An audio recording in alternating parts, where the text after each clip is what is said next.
Жан киностудиясы жана Дамир Нарматов тартуулайт. Асыл Керимбекович.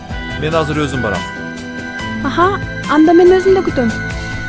Жумуш жана үй бүлө. Ким болуп иштейт? Проект боюнча. Сен үчүн баарына даярмын. Эсин кожоюч.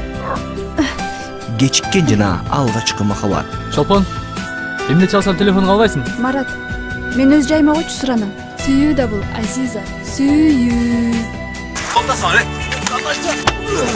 Сүйүү жана кызганыч. Ал баары бир менин асылым болот. Ийеже куттуктайм. 3 жумалык боюңузда бар экен.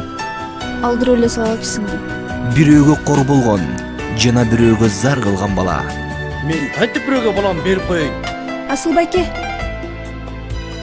Мен сизге ултуруп бергим келет. Асылды жазалаш керек. Анда шеф үтүктөп салайлыкпы? Мына ушул жигит бир гана мени сүйүш керек. Бакыт үчүн күрөш. Бегайым! Чыныгы турмуш. Рустам Аташевдин аялдык бакыт мелодрамасында. Өткөрүп жибербеңиз.